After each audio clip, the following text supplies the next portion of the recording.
Halo, Assalamualaikum warahmatullahi wabarakatuh. Yang terhormat Dr. Amiruddin Eskom MT dan teman-teman yang saya banggakan. Saya perkenalkan, nama saya Vina Damayanti dari Prodi Sistem Teknologi Informasi Fakultas Teknik Universitas Muhammadiyah Sinjai. Di sini saya akan menjelaskan mengenai tren sistem dan teknologi informasi. Teknologi Web 1.0, 2.0, dan 3.0. Web 1.0 adalah generasi pertama dari website di internet. Pada tipe ini, pengunjung hanya bisa mencari atau searching dan melihat-lihat data informasi yang ada di web. Jadi, web tipe I seperti ini terlihat papan pengumuman di dunia maya. Dalam hal ini, pengumuman tidak ada proses input data ke website. Contoh berbagai website seperti situs berita CNN.com atau situs belanja Bineka.com. Web 2.0, di mana pengunjung mulai dapat melakukan interaksi dengan diatur oleh sistem yang ada pada web.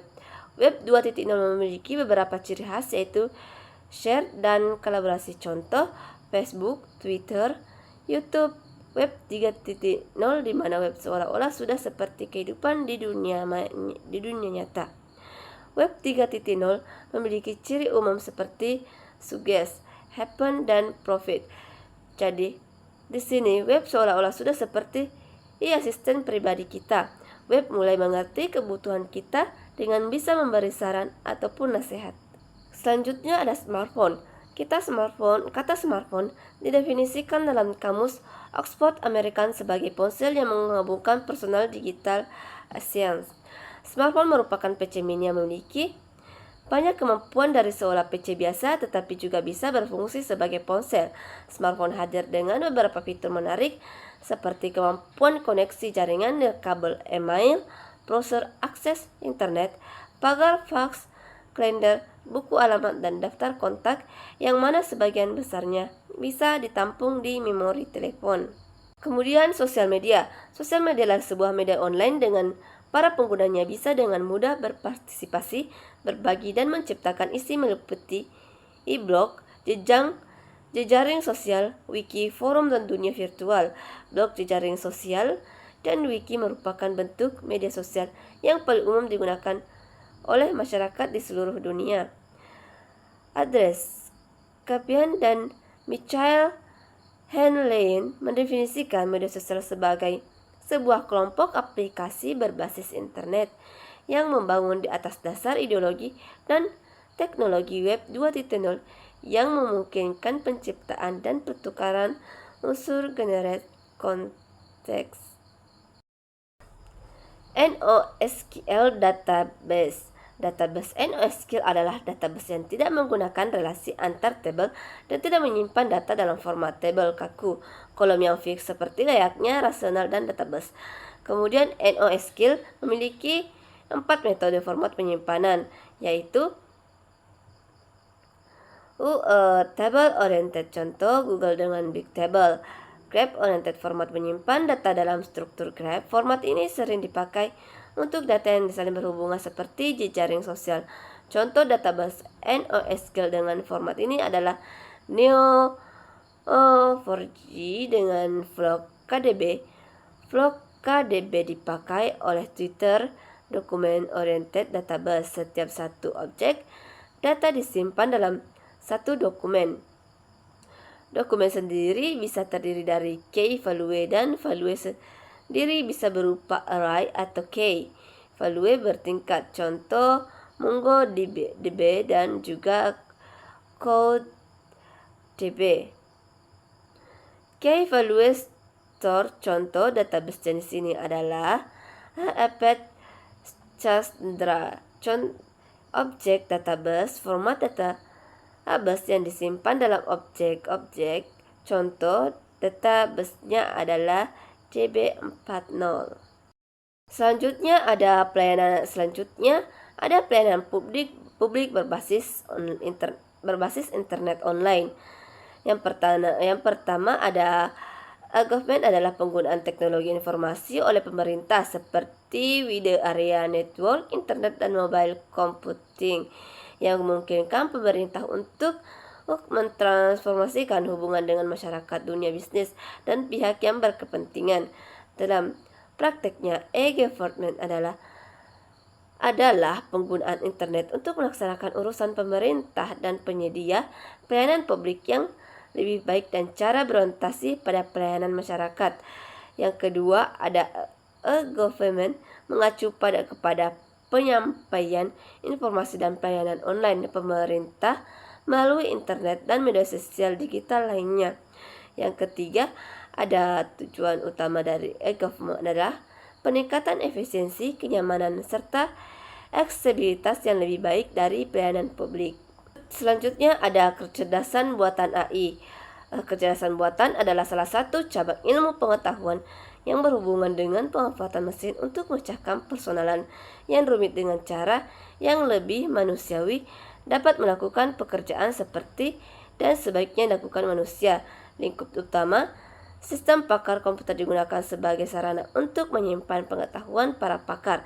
Yang kedua, pengolahan bahasa alami. Dengan pengolahan bahasa alami ini diharapkan user mampu berkomunikasi dengan komputer dengan menggunakan bahasa sehari-hari. Yang ketiga, ada pengenalan ucapan. Melalui pengenalan ucapan, diharapkan manusia untuk mampu berkomunikasi dengan komputer dengan menggunakan suara. Ada yang keempat, ada robotika dengan sistem sensor. Yang kelima, ada computer vision mencoba untuk dapat menginterpretasikan gambar atau objek tampak melalui komputer. Yang keenam, ada intelijen komputer. Ayat instruksi komputer dapat digunakan sebagai tutor yang dapat melatih dan mengajar. Selanjutnya ada realitas maya atau virtual reality. Virtual reality adalah teknologi yang menggunakan seseorang melakukan simulasi terhadap suatu objek nyata dengan menggunakan komputer yang mampu membangkitkan suasana 3 dimensi, sehingga membuat pemakai seolah-olah terlibat secara fisik. Contoh produk virtual reality, Sony Morpheus. Oculus Rift Facebook sendiri telah menjadi Oculus Rift sebesar USD 2 juta pada bulan Maret 2014. Kemudian Google Cardboard merupakan alat virtual reality yang menggunakan smartphone sebagai layar. Virtualisasi dan cloud computing. Virtualisasi adalah sebuah teknologi yang memungkinkan Anda untuk membuat versi virtual dari sesuatu yang bersifat fisik, misalnya sistem operasi, strategi data, atau sumber daya jaringan. Proses tersebut dilakukan oleh sebuah software atau firmware bernama hypervisor. Hypervisor inilah yang menjadi nyawanya virtualisasi, karena dialah layar yang berupa puro menjadi sebuah instruksi untuk menjalankan beberapa virtual machine. Dalam prakteknya, dengan membeli dan memiliki 31 buah mesin, Anda seolah-olah memiliki banyak server sehingga Anda bisa mengurangi pengeluaran IT untuk pembelian server baru. Komponen storage adalah software pendukung lainnya. Cloud computing adalah sebuah teknologi yang menggabungkan virtualisasi dan create computing. Jadi selain Anda bisa proses virtualisasi, juga terdapat grid computing, di mana seluruh beban proses komputasi yang ada akan didistribusikan ke berbagai server yang saling terhubung dalam cloud, sehingga prosesnya akan jauh lebih ringan. Dengan cloud computing, seolah-olah Anda memiliki infrastruktur super besar dan mampu melakukan proses komputasi dan menyimpan data tanpa batas. Padahal secara fisik Anda tidak memiliki atau membeli apa-apa. Semuanya berada di dalam cloud. Internet of Things. Dengan rencana dipasarkannya produk-produk consumer goods IoT dalam waktu dekat ini, dapat diperkirakan tahun 2015 merupakan tahun awal kebangkitan dari Internet of Things. Berdasarkan prediksi perusahaan IT terkenal Cisco, pada tahun 2020 akan ada 50 miliar alat-alat yang terhubung dengan internet, termasuk 400 juta alat-alat tersebut adalah perangkat dalam kategori wearables. Internet of Things dapat dibilang adalah di mana benda-benda di sekitar kita dapat berkomunikasi antara satu lain melalui sebuah jaringan seperti internet. Internet of Things pertama kali dimunculkan oleh Kevin Aston pada tahun 1999.